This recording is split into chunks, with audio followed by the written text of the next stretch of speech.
Esta semana, Ricardo Araújo Pereira declara-se ambulante. Pedro Mexia sente-se pelo seguro e João Miguel Tavares confessa-se pneumónico. Está reunido o programa cujo nome estamos legalmente impedidos de dizer.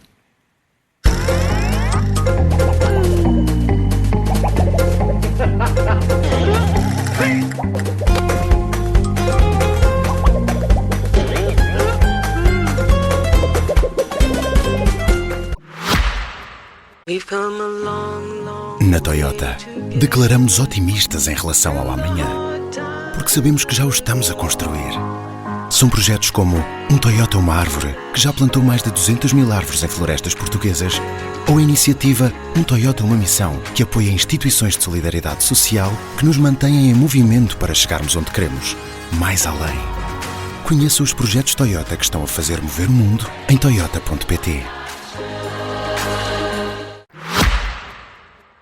Ora viva, sejam bem-vindos. No final de uma semana marcada pela morte de 3 doentes em 2 dias, por falta de atendimento atempado por parte do INEM, e marcada por uma situação muito crítica nas urgências hospitalares, palavras da própria Ministra da Saúde.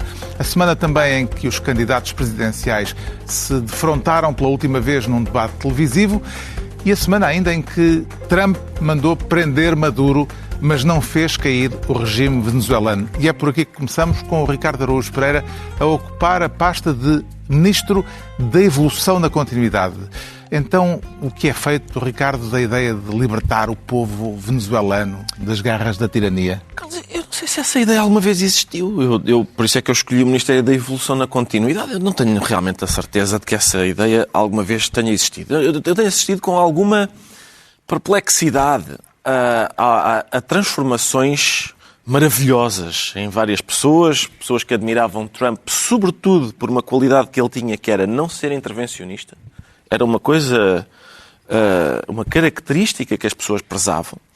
E agora, de repente, dá-se aqui uma mistura entre realismo e lirismo, que é aquela coisa do costume de temos que ser realistas nas relações internacionais, não há aqui espaço para enfim, fantasias e poesia e tal, mas ao mesmo tempo agora são líricos também, porque, tudo bem, Donald Trump abandonou a sua postura não intervencionista, mas isto agora é para derrubar a ditadura, porque o Trump odeia ditadores, como se sabe. Por exemplo, o Maduro, portanto, não esquecer que o Maduro é uma pessoa que diz que ganhou eleições que não ganhou, e o Trump odeia isso. A repressão na Venezuela, entretanto, aumentou nos últimos dias. A vice-presidente de Maduro é agora oficialmente a chefe de Estado. Exato. E Trump diz que tão cedo não haverá eleições. Sim. O que é que mudou, afinal? Não, ele disse ainda mais do que isso. Ele disse, tão cedo não há eleições, eu quero o petróleo. Ele não está a fingir. Ele não disse... O lirismo não é acirrado por ele. Ele não disse, eu estou aqui para libertar, eu sou o novo Simão Bolívar, e não sei o quê. Nada disso. Eu estou interessado numa água suja que eles têm ali subterraneamente, uma água preta. E deu posse à vice-presidente.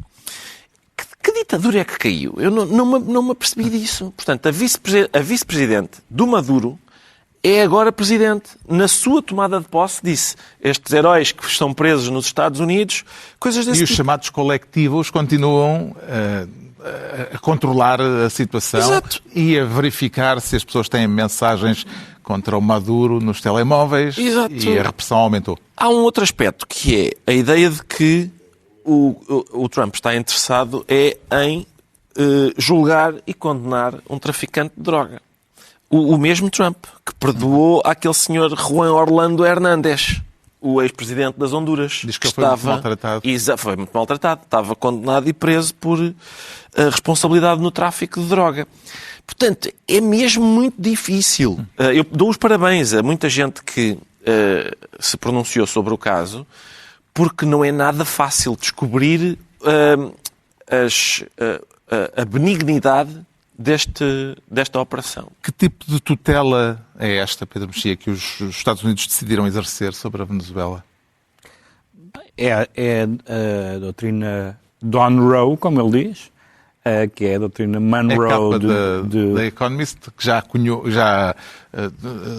a frase começou a circular, mas a Economist deu-lhe um estatuto próprio. Nós tínhamos falado aqui na semana passada, ou há 2 semanas, sobre a doutrina Monroe, ou seja, de que tudo o que acontece no quintal, como eles dizem, isto é, nas proximidades dos Estados Unidos, é assunto interno dos Estados Unidos, num certo sentido. Agora, ao mesmo tempo, há qualquer coisa de refrescante de que o que tivemos a ouvir durante toda a nossa vida foi os presidentes americanos dizerem não, nós vamos intervir para preservar a democracia, as eleições, e as pessoas dizem não, é pelo petróleo. E agora ouvimos um presidente dos Estados Unidos dizer e agora vamos intervir por causa do petróleo. Exato. É um salto engraçado, porque ninguém estava à espera que um presidente dissesse exatamente ao que vai. Ele não fala em democracia, não fala em nation building, não fala em nada, fala de negócios, fala de precisamos daqui. Ele tem uma frase muito interessante que é uma espécie de lógica do ladrão, que é eu preciso disto, é assim, olha este telemóvel, eu preciso dele. Portanto, se eu preciso, é meu. Estou a satisfazer uma necessidade. Numa Pronto. entrevista ao New York Times esta semana, Trump diz a certa altura o meu poder só é restringido pela minha própria moralidade. Que é, como nós sabemos, não existe. Felizmente é sólida e, portanto, estamos... quer dizer, essa frase é todo um... Há uma moralidade que existe. É todo um tratado. Não sejam assim. O ausente tem sido G.D. Vance, que não está muito... É Marco Rubio, neste momento, que está aos Marco comandos. Rubio tem o sonho, partilhado por uma parte da humanidade, de fazer cair Cuba, não é? E se ele fizer cair Cuba, o regime cubano, será o front-runner presidencial no pós-Trump. Ainda está a celebrar a queda de Nicolás Maduro, João Miguel Tavares? Com certeza, entusiasmadamente, mas suponho que todas as pessoas nesta mesa festejem a queda de Nicolás Maduro, quero eu acreditar. Já é uma No forma... sentido, ficam contentes que ele se tenha ido embora. Também chorou quando caiu a estátua do Saddam Hussein? Não chorei. Até pouco tempo depois estava lá e aquilo não dava, havia outras razões para chorar. Quer dizer, não, mas fico contente que a estátua do Saddam também tenha caído. E depois o que vem a seguir é que, enfim, pode ser mais ou menos lamentável. Mas a intervenção foi planeada. Cair em ditadores nunca é mau.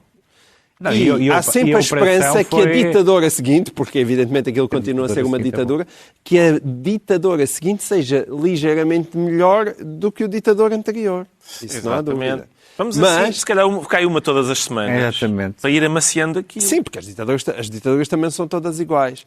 Mas eu quero ser...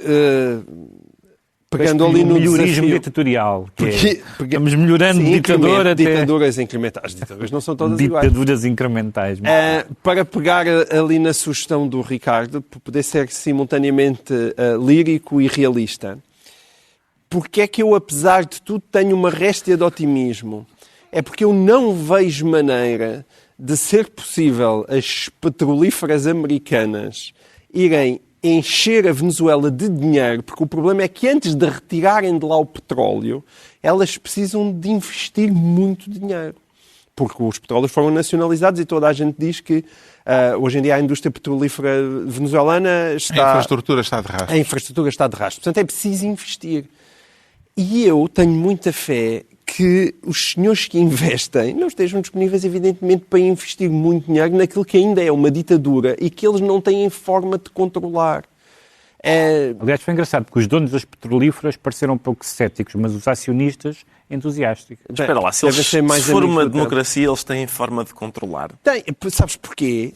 Costuma ser o contrário, não, porque daquilo que eu assisto ao longo da história da humanidade, talvez com exceção hoje em dia da China, é que o melhor ambiente para fazer negócio é nas democracias liberais. É por isso que nós somos mais ricos do que os outros países. Sim, mas não é portanto, a democracia não é só uma coisa muito linda para os políticos, quando morrerem, irem para o céu. As democracias liberais funcionam, dão riqueza e fazem com que os seus habitantes gostem de lá viver. É impossível Donald Trump resolver um outro problema, como seja a questão da imigração, se a Venezuela não evoluir para lado nenhum e continuar a ser uma ditadura repressiva. Os sinais atuais... Bem, enfim, não há dúvida nenhuma que, note-se, Donald Trump não está interessado por amor à democracia. Essa tua ligação entre a democracia e a prosperidade é questionável. Se me disseres que há uma ligação entre o capitalismo e a prosperidade, mas há países prósperos... Nós sabemos os sítios onde o capitalismo... Eu fiz agora... Há países de capitalismo autoritário... Eu dei o exemplo da China, mas ainda são minorias. São minorias. Mesmo alguns dos tigres asiáticos. Até ver, as democracias liberais são um bom sítio para fazer negócio, e essa é a moralidade do Donald Trump. Porque ele estava a dizer que... Qual é a moralidade do Donald Trump? A moralidade do Donald Trump é fazer negócios. Portanto, e em cada sítio fazer uma Trump Tower. E nos sítios onde há guerra... não é possível fazer Trump Towers. É por isso que ele, por exemplo, a única moralidade que a gente nota é que ele, em relação à guerra da Ucrânia, quer que aquilo acabe porque, está fácil de dizer, então, morreram mais de 30 mil jovens este mês. Isso eu acho que ele não gosta. Ele quer acabar com guerras para construir as suas Trump Towers.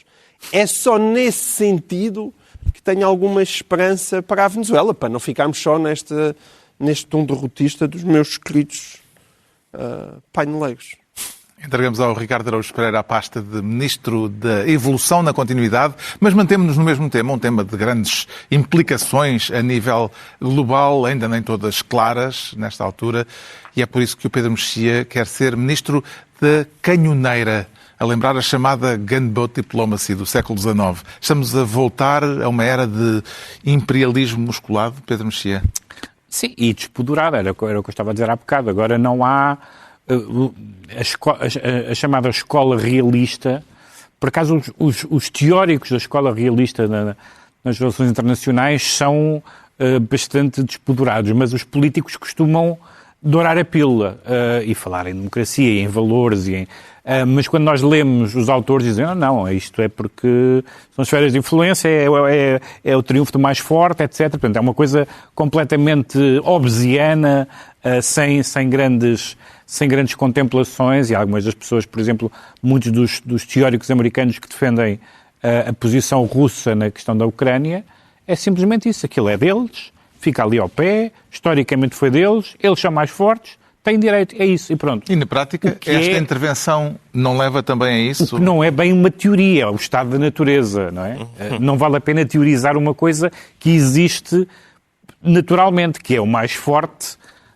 Submete o mais fraco. Domina o mais fraco. Não é preciso fazer uma teoria para isso. É preciso fazer uma teoria, pelo contrário, para proteger o mais forte, o mais fraco do mais forte.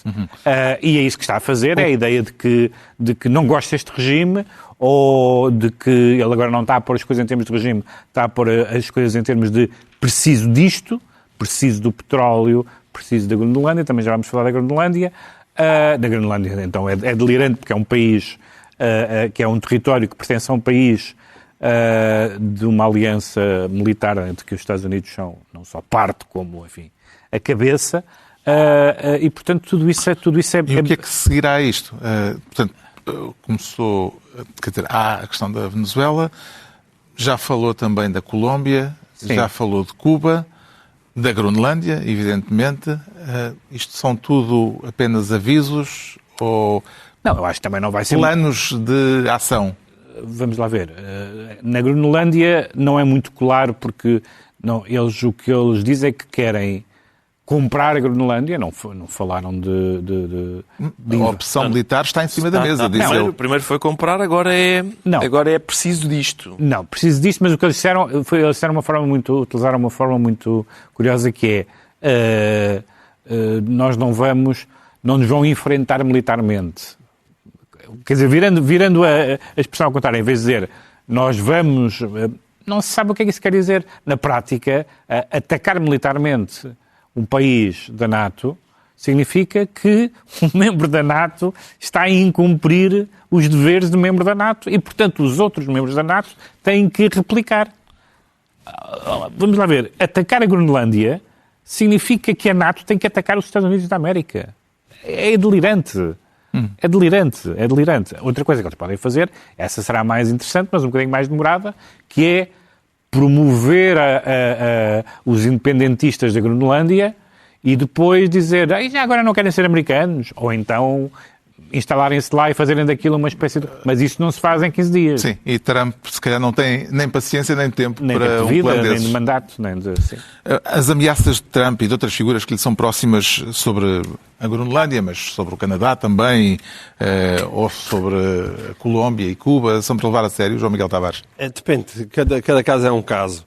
O caso do Canadá é uma butade imbecil da parte do Trump, que a única coisa que ele conseguiu foi que um candidato conservador que estava com quilómetros de vantagem e com as eleições a serem dali a 15 dias, conseguiu perder as eleições. Ele conseguiu outra vez eleger um candidato liberal no Canadá por causa da sua atitude. Portanto, bravo pela perspicácia de Donald Trump. Ele provavelmente está-se nas tintas.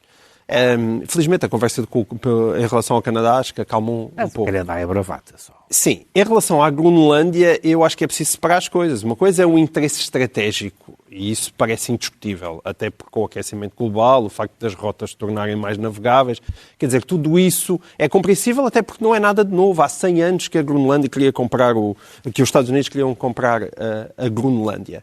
Agora, se me perguntas, acreditas que os Estados Unidos vão invadir a Groenlândia? Não acredito.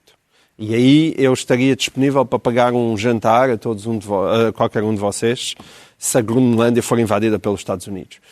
O que eu penso é que se calhar todos nós devíamos mesmo estar a ler o Art of the Deal, o famoso livro de Donald Trump, para perceber como é que ele funciona. E é assim, aquilo é uma lógica de investidor imobiliário aplicado às relações internacionais. E isso é uma coisa nunca vista. É um brutamontes que diz as coisas mais abstrusas. Ontem diz uma coisa, amanhã diz outra, hoje outra qualquer, para tentar encontrar uma posição vantajosa para conseguir avançar com as coisas que ele quer. Mas no caso da Groenlândia, em que ele pode alegar uma coisa que nós percebemos o que quer dizer, que é interesse estratégico, o que ele está a dizer é que ele só não vive em casas alugadas, não é? Tem que ser proprietário, porque, quer dizer, os Estados Unidos nunca quiseram os Açores, propriamente. Sim, mas eu também acho que o que eu acho é que ele não está a querer invadir a Groenlândia, a não ser naquele... É assim, se o cenário que tu colocaste em cima da mesa se concretizar, ou seja, se os islandeses decidirem que querem a separação da Dinamarca, se tornarem independentes e a partir daí dizerem não, nós realmente gostamos desta proposta americana e queremos fazer parte dos Estados Unidos da América, e, por mim, isso está ok.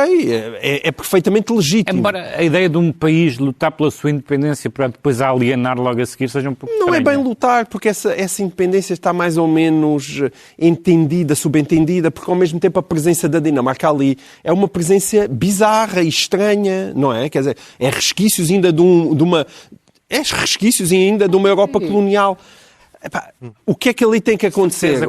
Qual é que é o problema? O problema ali é que a Dinamarca... Os ultramarinos da França... Sim, mas o problema é que a Groenlândia é muito grande, não é? De facto, a Dinamarca não tem meios de proteger a Groenlândia, imaginem de uma invasão russa, isso é indiscutível. Agora, também não é preciso os Estados Unidos tomarem conta de tudo. Portanto, aquilo que eu acho é que são precisas duas coisas. Uma é... A gente também não consegue proteger os Açores de uma invasão russa. Não, mas isto, em primeiro lugar, eu acho que isto é um reflexo da fraqueza da Europa. Ou seja, de uma administração americana que tem um total desrespeito pela força europeia. E isso é algo inédito na história. Quer dizer, pelo menos a Inglaterra e a França... Quer dizer, houve um tempo no século XX que estavam a lutar guerras mundiais e onde desempenhavam um papel relevante. E hoje em dia parece que a Europa não é capaz de nada em termos militares. Porquê? E esse Se habitua mal. Mas aí o Trump tem razão. E, portanto, a situação é essa. Temos uma Europa fraca e temos um bully na Casa Branca. Como é que comenta Ricardo Araújo Pereira a afirmação do Ministro dos Negócios Estrangeiros português, Paulo Rangel, que considera as intenções norte-americanas na Venezuela como benignas? Eu gostava de saber com base em que declarações é que ele tira essa conclusão. Com base em que declarações do próprio Trump é que a gente pode dizer há aqui intenções benignas. Agora, pelo visto, é a Groenlândia. E no início falou-se em comprar, mas agora já há pessoas lá nos Estados Unidos, há gente ligada à administração que não exclui o uso da força. E, portanto, eu estou curioso para saber o que é que a primeira-ministra da Dinamarca trafica. Em princípio, há de haver uma coisa desse tipo. A própria ditadura canadiana, em princípio, está debaixo de olho. Eu acho que a única coisa positiva que resulta disto tudo é o facto do André Ventura ter dito que o lugar de um ditador é na prisão. E eu acho isso... Não sabia que o Ventura tinha essa posição relativamente a ditadores. Imagino que na frase Portugal precisa de 3 Salazares, a frase completa seja Portugal precisa de 3 Salazares no Linhó, porque é onde é o lugar do ditador. É a única, sinceramente, acho que é a única coisa positiva que eu vi nisto. O Pedro Mexia fica então Ministro da Canhoneira e é a vez de voltarmos à nossa realidade política mais comezinha, digamos assim, com o João Miguel Tavares no papel de Ministro da Ordinarice, por causa deste momento, no último debate televisivo entre candidatos presidenciais. Manifesto aqui a minha indignação perante alguém que se especializou em ser a lama. A ordinarice. António José Seguro quer replicar. Ordinarice, desculpa, usa a palavra com cuidado. Gouveia Melo porque agora, ordinário é favorecer negócios no Estado. Eu Isso peço é que é desculpa, verdadeiramente houve a ordinário troca de palavras. António José Seguro quer colocar alguma réplica em relação ao que eu vi? Absolutamente nada. Muito bem, estou esclarecido. Eu estou nesta campanha para elevar o debate público e a política. Permita-me então prosseguir com Presidente da República. Permita-me prosseguir com esse debate. António Filipe. O momento mais tenso do debate que juntou na RTP todos os candidatos presidenciais, Marcos Mendes e Gouveia Melo, voltaram a trocar acusações. No seu entender, João Miguel Tavares, algum deles se impôs? Eu acho que Gouveia Melo claramente se impôs a Marcos Mendes, desde o debate. Desde o debate entre os dois, o frente a frente entre os dois. Não viu a atitude dele como ordinarice?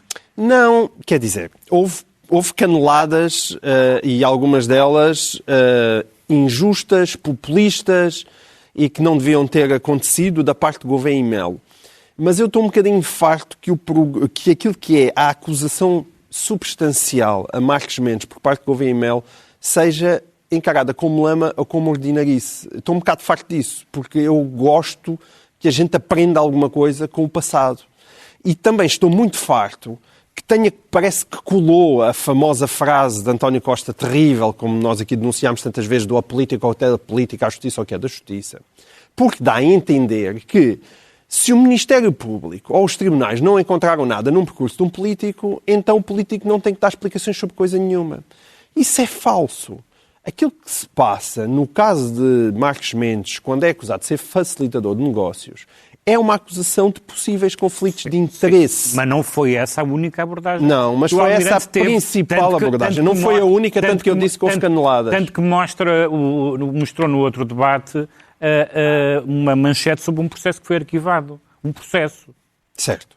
Mas eu não estou a dizer... Não estás a dizer que não se está a falar no plano de processos judiciais. Está. Não. O Almirante especificamente falou. Sim. E fez a fineza de trazer, e isso é mais que populista, isso é desonesto, simplesmente trazer para a praça pública um exemplo de um processo arquivado. Um processo arquivado não existe. Repara, mas isso é muito fácil defender-se em relação a esses aspectos.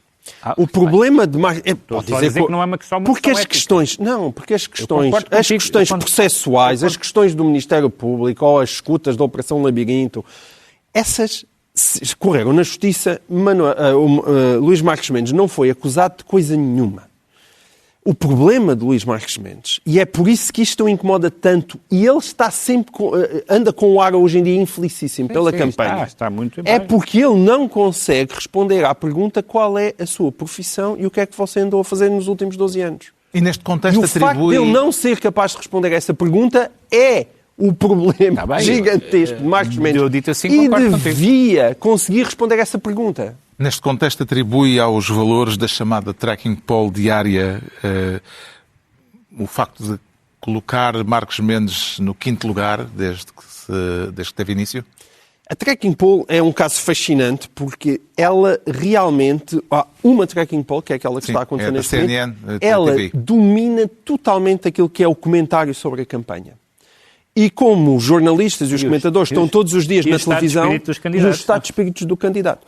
E, portanto, de repente estamos a falar de uma tracking poll que tem uma base de 600 e tal pessoas e que todos os dias há mais de 200, que é uma amostra... São substituídas 200. São substituídas 200, que é uma amostra ridiculamente pequena, mas ao mesmo tempo tem um impacto político gigante, porque é aquela tracking poll que diz que Marcos Mendes está em quinto, está ali entre os 15% e os 16%, e dá a ideia pela cara de Marcos Mendes que ele está mesmo a acreditar que está em quinto. Mas eu dá-me a ideia também que isso não é só necessariamente por causa da tracking poll, tem a ver com o frente a frente com o Gouveia e Melo e tem a ver com um desconforto permanente de Marcos Mendes em relação a este tema que ele não consegue ultrapassar. Curiosamente, a queda de Marcos Mendes nessa tracking poll acontece na semana em que o Primeiro-Ministro apareceu ao lado do candidato e em que o candidato também parece ter mudado de estratégia ou pelo menos começado a assumir uma maior proximidade com as posições do Governo. Que riscos corre Montenegro ao associar-se a uma candidatura que, pelos números conhecidos, estará em queda, Pedro Mexia? Bem, quer dizer... Montenegro não, eu acho que também não houve um rasgar de vestes por causa disso.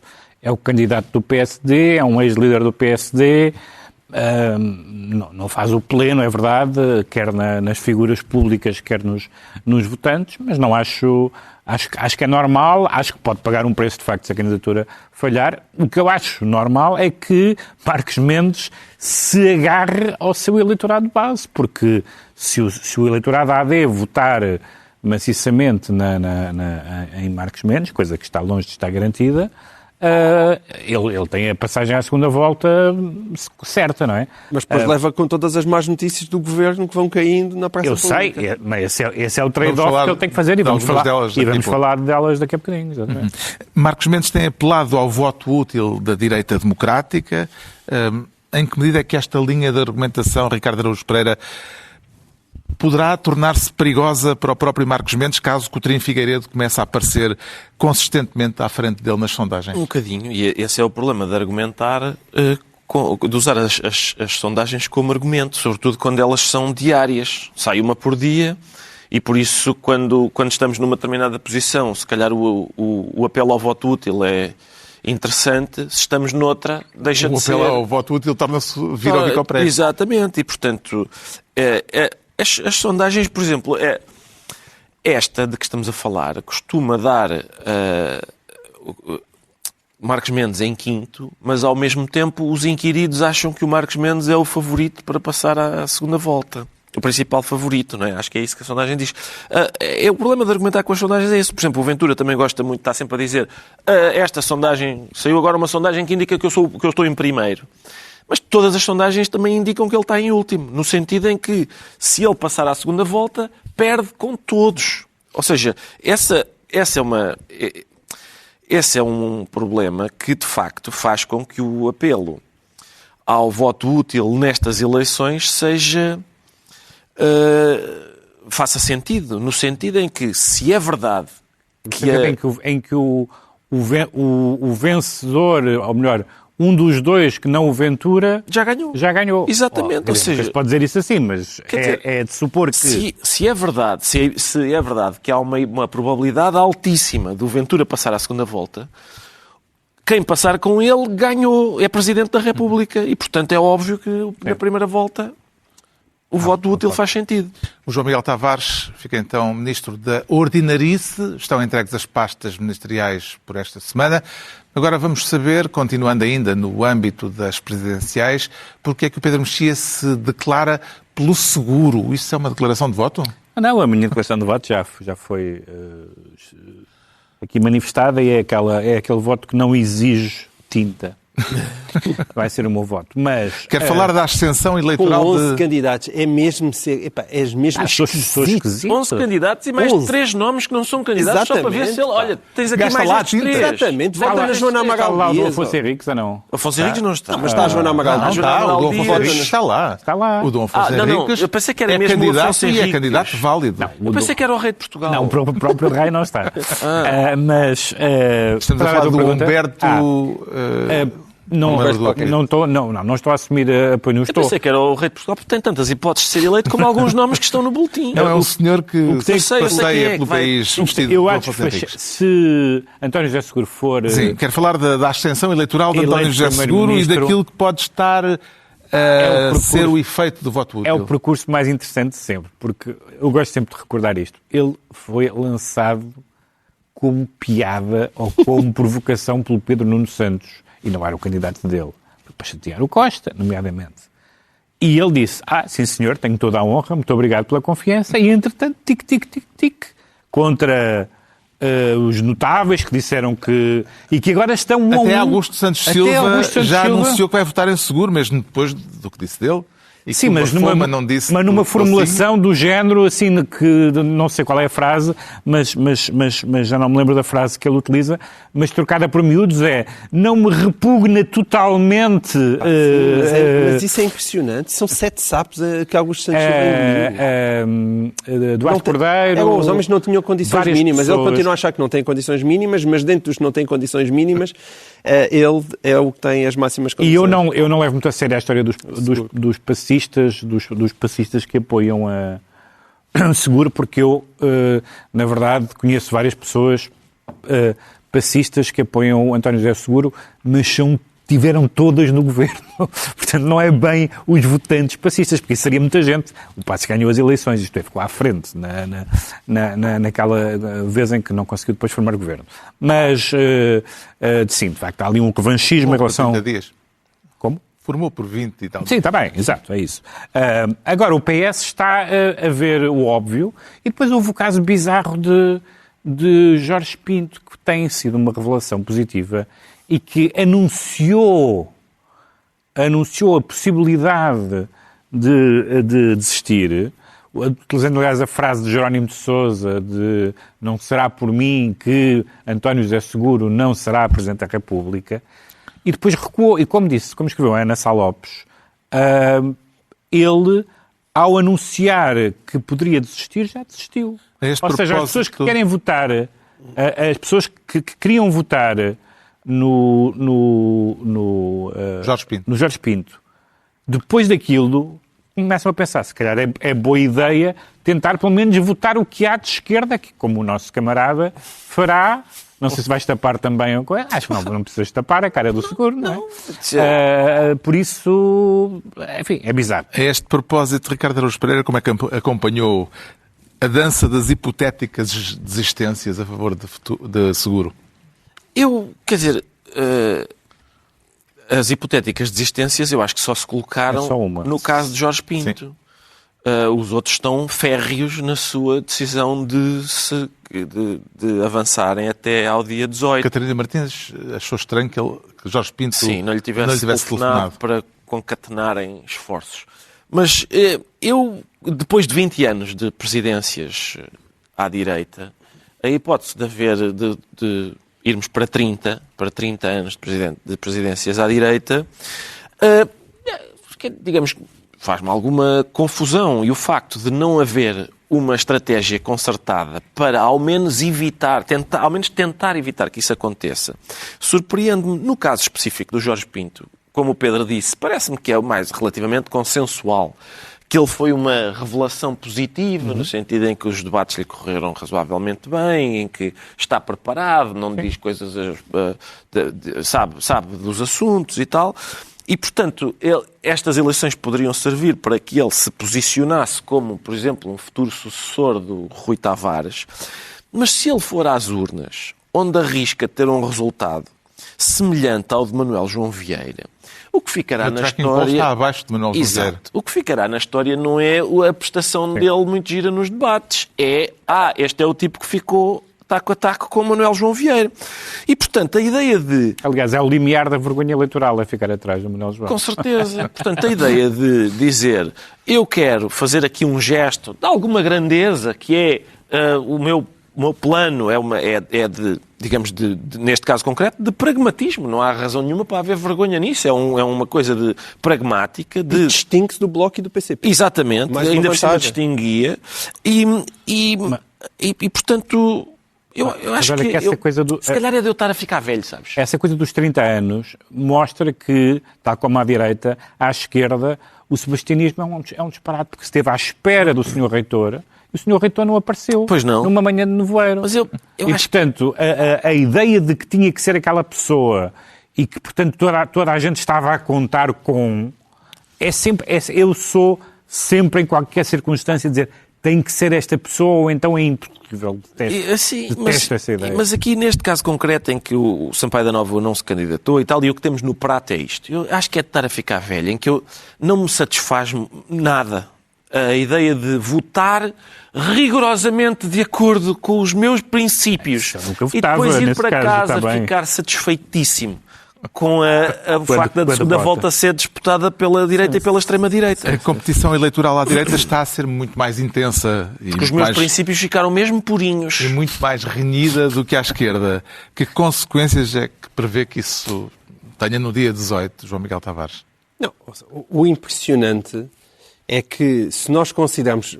Enfim, temos que saber se Gouveia e Melo está à direita, mas vamos achar que sim, porque o senhor é militar. Porque, na verdade, na campanha eleitoral, aquela que foi a sua estratégia inicial foi tentar ir para o lado do PS. Mas vamos admitir que ele seja mais de direita ou de centro-direita, até porque parece... São todos chacarneiristas, de repente. Aquilo que pode acontecer é a esquerda, e com boa probabilidade, ter ainda pior votação do que nas últimas legislativas. Porque a esquerda domina este país, não te esqueças disso. Porque não fica com 1/3, é que pode ficar com 1/5 dos votos. E é isso que é impressionante. Estás a dizer, se descontarmos os votos de esquerda que vão para o Almirante, é isso? Não, se tu consideras o Almirante um candidato que não é de esquerda. Isso significa que contra o Almirante, André Ventura e Marques Mendes, tens 4 candidatos à direita que vão ter 80% dos votos. Isso é uma coisa absolutamente impressionante. Está esclarecido porque é que o Pedro Mexia nos aparece aqui pelo seguro. Quanto ao Ricardo Araújo Pereira, diz sentir-se ambulante com macas ou sem macas? Pelos vistos é sem macas. Quero falar da situação crítica na saúde e das 3 mortes esta semana por falta de socorro em tempo útil por parte do INEM. Como é que entende as justificações oficiais conhecidas até este momento? Entendo mal, porque portanto, o INEM diz que não há ambulâncias, os bombeiros dizem que o INEM mudou as regras da triagem e isso complicou as coisas. A Comissão de Trabalhadores do INEM diz que o que não há é macas. Portanto, ambulâncias até existem, não há macas depois para... Não há macas nos hospitais. Nos hospitais, a ser porque verdade. Ficam retidas, porque os hospitais não têm forma de condicionar os doentes. Essa história por isso as macas estão ocupadas, não podem ir. O facto de se o problema do SNS... Está ao nível dos 14 nomes no boletim eleitoral, esta história das macas. Mas, ao mesmo tempo, se o problema são macas, é dos mais fáceis de resolver, porque as macas não custam 2 milhões de euros cada uma, não é? Não é bem uma coisa em que a gente tenha de fazer um investimento multimilionário. Mas eu acho que há ainda outra questão neste aspecto, que é o facto de, pelos vistos, a bússola ter virado 90 graus para a esquerda.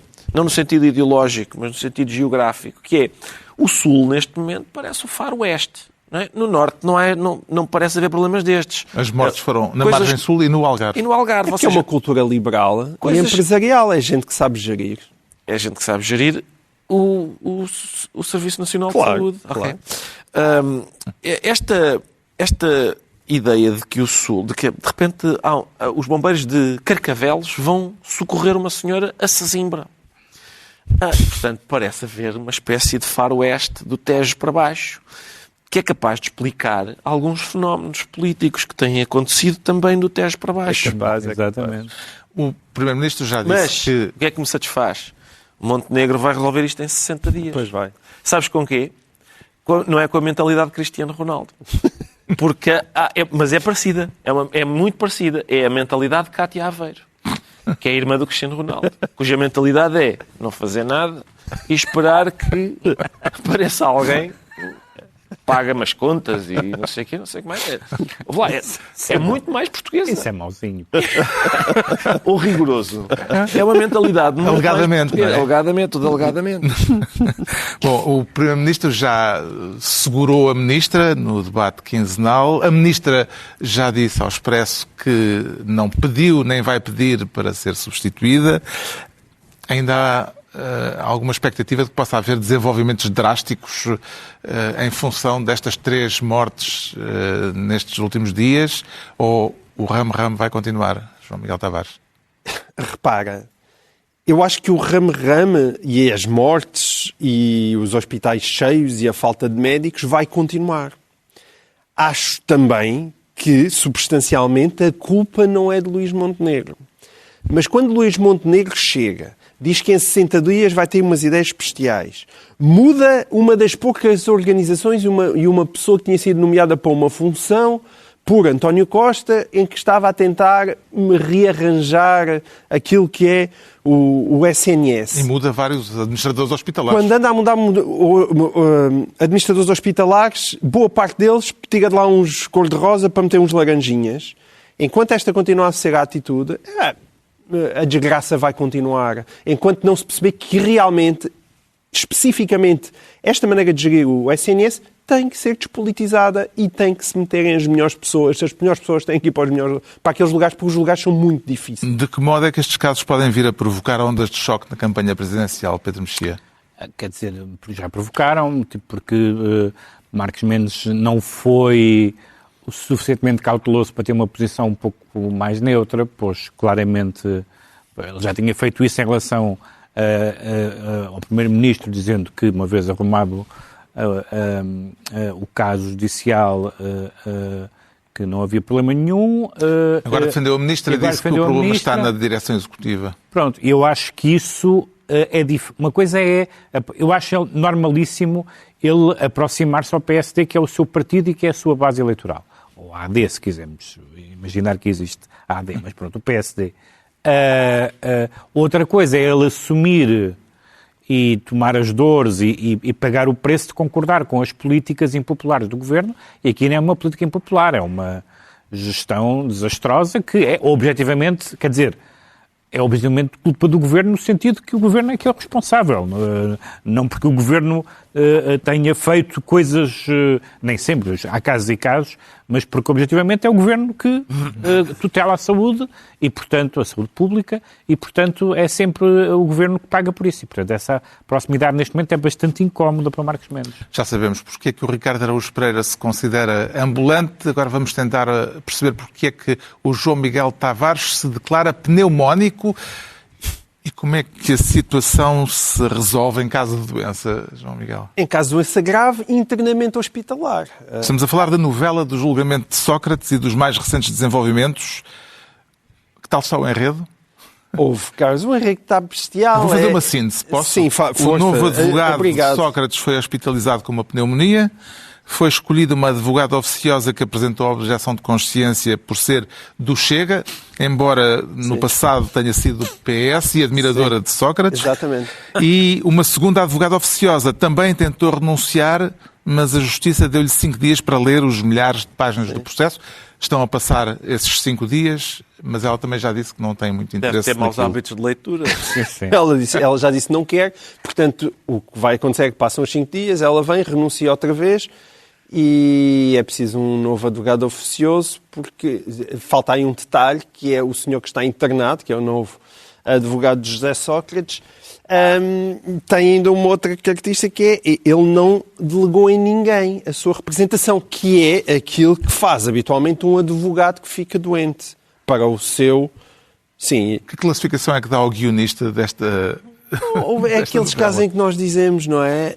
A realidade ultrapassa qualquer ficção. E é verdade. E por mais imaginativos que tenham sido os senhores que andaram a escrever o Código de Processo Penal, eles não se lembraram disto. Espera, pode haver um senhor que é erguido e ele não quer advogado por nada deste mundo.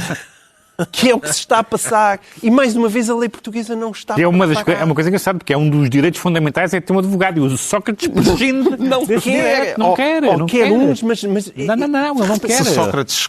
Ele sempre advogados em condição terminal. Exatamente, é isso. Ele agora vai começar a bater as aulas do Instituto Português de Oncologia a procurar aqui juristas. Ele levanta, pergunta quanto tempo é que ele tem de vida e diz: é este senhor precisamente que eu quero. E assim sucessivamente, como diria um grande sábio, cujos filmes estão novamente disponíveis nas salas portuguesas. Novela? Carlos, eu continuo à espera de chegarmos ao ponto em que o arguido José Sócrates diz: peço desculpa, o cão comeu o meu processo. Acho que é 300 mil páginas. Exato, acho que é a última. Pobre cão.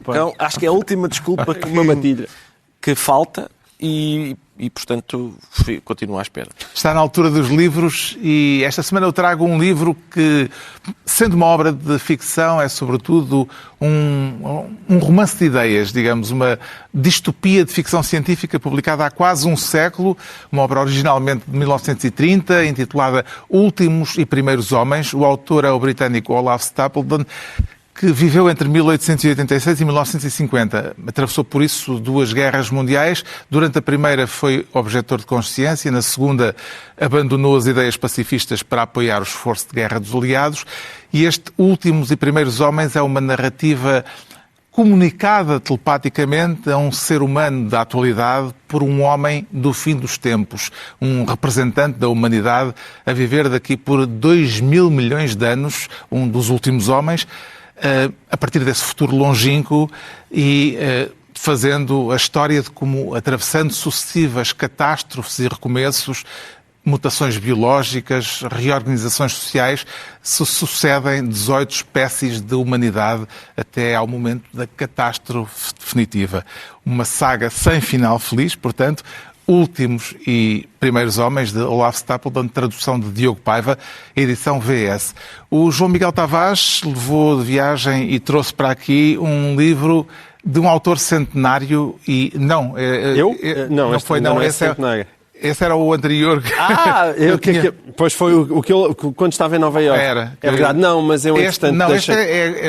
Vamos aos nazis. Voltamos aos nazis, exatamente. Chama-se Uma Aldeia no Terceiro Reich e é de Julia Boyd e ela, de facto, está a regressar aos nazis porque ela ainda não há muito, há um par de anos, saiu um livro que até foi muito falado, chamado Travelers in the Third Reich, Viajantes no Terceiro Reich. Esse livro ainda não está traduzido em português e também pode vir a ser.